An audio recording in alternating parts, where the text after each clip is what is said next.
बिस्मिल्लाहिर्रहमानिर्रहीम। अस्सलाम वालेकुम डियर स्टूडेंट्स। हमने फिजिक्स का 9th क्लास के फिजिक्स चैप्टर नंबर 7 पढ़ना है, जिसका नाम है प्रॉपर्टीज ऑफ मैटर। और जो हमारा टॉपिक है वो है डेंसिटी।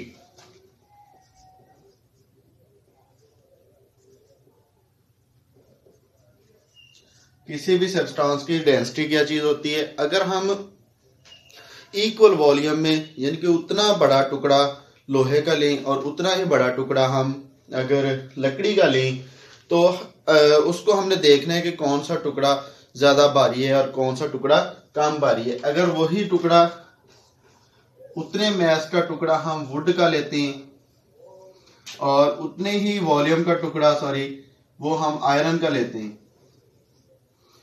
तो जब हम इसको देखेंगे तो या आपसे कोई पूछे या मुझसे कोई पूछे तो फौरन हम कह देते हैं कि आयरन का टुकड़ा जो होगा उसका मैस ज्यादा होगा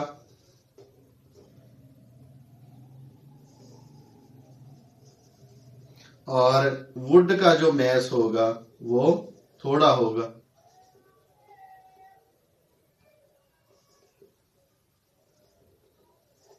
वुड का मैस थोड़ा होगा और जो आयरन होगा उसका मैस ज्यादा होगा या उसका।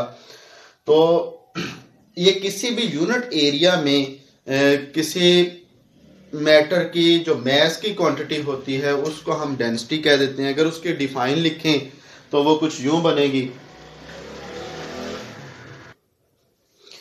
Density of a substance is defined as its mass per unit volume, यानी कि एक यूनिट वॉल्यूम में उसका कितना मैस है।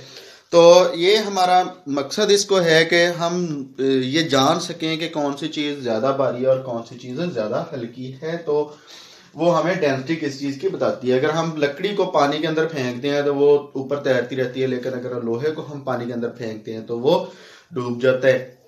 तो इस तरह जिसकी डेंसिटी चीज की ज्यादा होती है वो नीचे की तरफ जाता है, जिसकी डेंसिटी थोड़ी होती है वो ऊपर वाली सतह पर रहता है। तो अगर इसका हम मैथमेटिकली देखें तो डेंसिटी इज इक्वल टू होगा आपका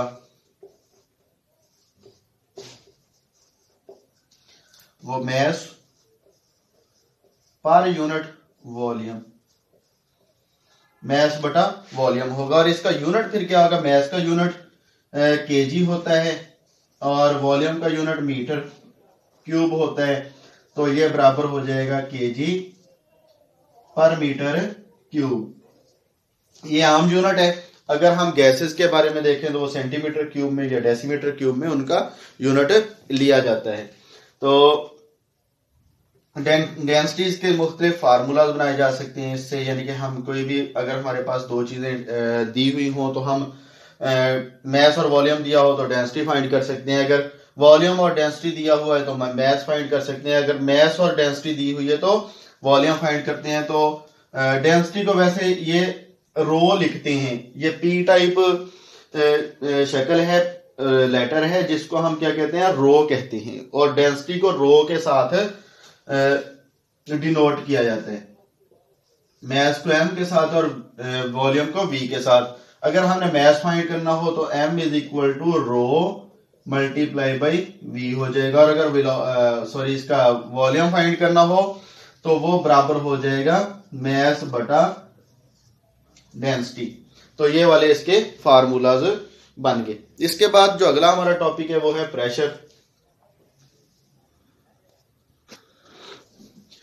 प्रेशर उसकी डिफाइन है the force acting normally per unit area on the surface of a body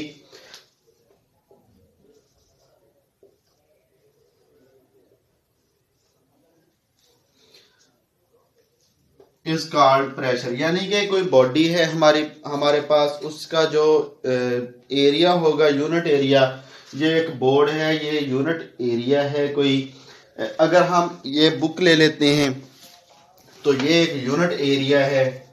इसी तरह ये एक बोर्ड मार्कर है, इसका जो ये वाला आगे से हेड है, ये वाला इसका यूनिट एरिया है। तो इस तरह मुख्तलिफ यूनिट, कोई भी यूनिट एरिया हो सकता है। अगर हम किसी यूनिट एरिया के ऊपर कोई फोर्स लगाएं नॉर्मली, यानी कि 90 के जाविये के साथ, ऐसे फोर्स नहीं ऊपर की तरफ नहीं लगानी, बिल्कुल ऐसे फोर्स लगानी, यूं ऐसे इस तरह, ठीक है ना। तो वो जो फोर्स इसके ऊपर एक्ट करेगी किसी यूनिट एरिया के ऊपर, वो वाला वो इसका प्रेशर, वो प्रेशर कहलाएगा जो वो फोर्स जो इसके ऊपर डालेगी। तो जितना ज्यादा एरिया होगा प्रेशर उतना ही कम होगा, जितना एरिया थोड़ा होता जाएगा उस फोर्स का प्रेशर उतना ज्यादा बढ़ता जाएगा। अगर यानी कि मैं इस बोर्ड को यूं दबाऊं तो ये दीवार के अंदर नहीं जाएगा, ये इसके ऊपर प्रेशर डालता रहेगा लेकिन ये इसके अंदर नहीं सरायत कर सकता। अगर मैं इस किताब को ऐसे दबाऊंगा तो ये बोर्ड के अंदर नहीं जा सकती, लेकिन अगर ये मैं बोर्ड मार्कर है इसको इसके अंदर लगाऊंगा तो ये ज्यादा प्रेशर डालेगा। अगर ये कील है इसके अंदर कील में लगाऊंगा तो चूंकि कील का यूनिट एरिया बहुत थोड़ा होता है और पीछे फोर्स ज्यादा होगी, वो इसके अंदर धनस जाएगी क्योंकि उसका प्रेशर पीछे से ज्यादा होगा।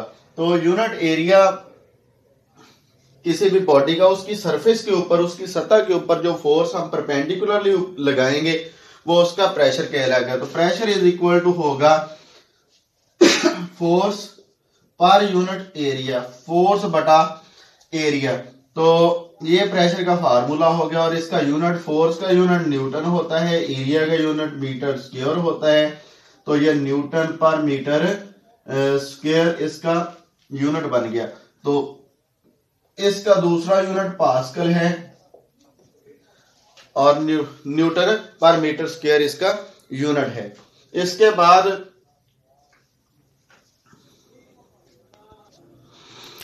ये हमारे दो छोटे टॉपिक थे, आई होप कि आपने अंडरस्टैंड किया होगा।